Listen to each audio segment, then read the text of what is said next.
Ngayon ay gagawa tayo ng egg pie.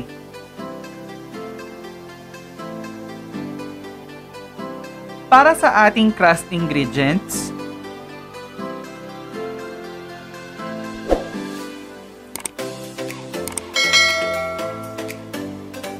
meron tayong all-purpose flour,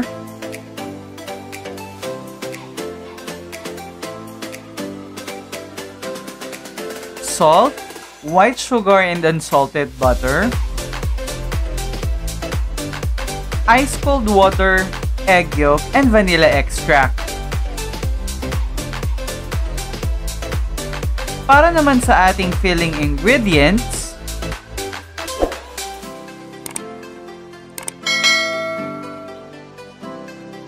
mayroon tayong white sugar, vanilla extract, evaporated milk, and eggs. Para naman sa ating mirang, meron tayong egg yolk. Para sa paggawa ng ating crust, ilagay natin sa bowl ang harina,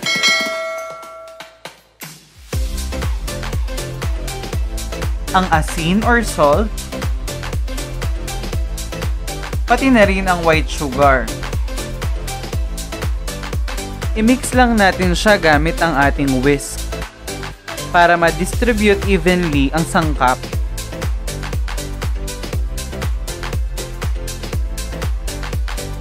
Ngayon naman ay ilagay na natin ang butter. Haluin natin ito.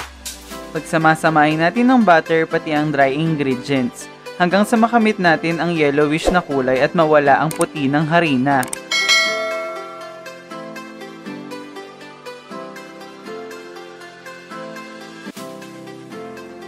Ayan, pwede na siya. Ngayon naman, ilagay na natin ang egg yolk. Pati na rin ang ating vanilla.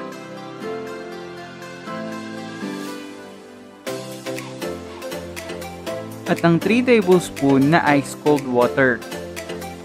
Masahin lang natin siya hanggang magsama-sama ang mga sangkap. Patuloy lang ang ating pagmasa hanggang sa ma-achieve natin ang tamang thickness ng ating crust.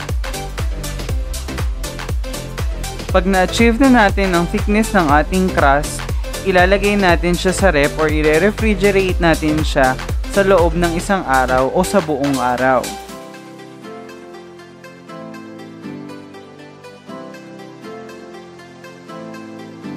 Ngayon, ininid natin siya o mamasahin para ma-flatten sa paggawa ng crust. Kapag nalapad na natin siya, lalagyan natin ng grease or butter ang ating pan. At sunod na ilalagay ang crust sa ating pan.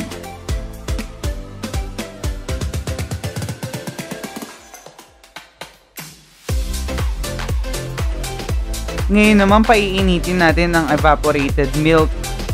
Pero hindi natin siya pakukuluan ng kulong-kulo.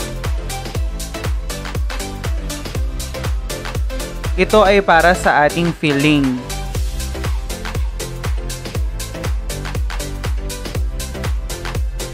Para sa ating filling naman, ilalagay natin ang ating eggs or 4 na itlog, ang vanilla extract, i-whisk lang natin siya. And then gradually o dahan-dahan nating ilagay ang white sugar. Patuloy lang natin siyang i-mix gamit ang ating whisk. Hanggang sa malusaw lahat ng white sugar.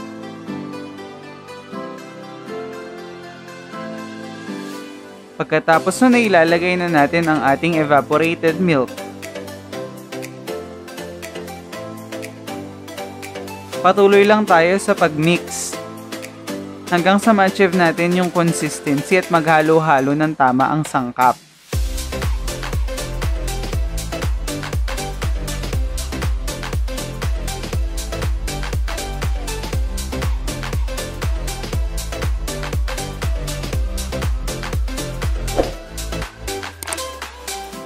Ayan, pwede na siya. Ngayon naman ay gagawin natin ang ating mirang. So gamit ang isang egg yolk. Dito gumamit ako ng electric hand mixer.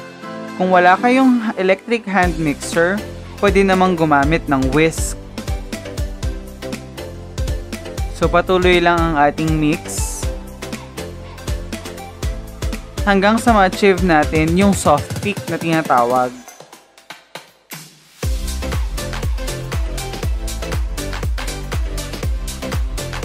Ayan, soft peak na siya. Ngayon naman, i-cut and fold natin ang ating mirang sa ating wet ingredients or yung ating filling. Ang mirang ay gagamitin natin pang top sa ating filling para hindi siya basta-basta masunog. Dito hindi ako nakagamit ng spatula dahil hindi ko makita kaya sandok lamang ang ginamit ko. I-preheat natin ang oven sa 173 degrees Celsius. Ilagay na natin ang ating filling sa ating crust. Ilagay natin siya sa oven for about 15 minutes. After 15 minutes, i-turn natin ang temperature sa 160 to 165 degrees Celsius for about 30 minutes to 40 minutes.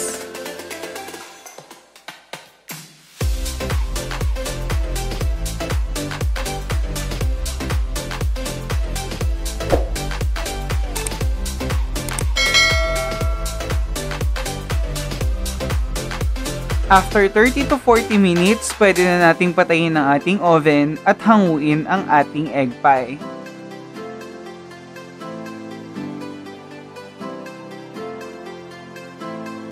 Palamigin muna natin ang ating egg pie bago natin iserve para hindi malusaw o masira ang filling.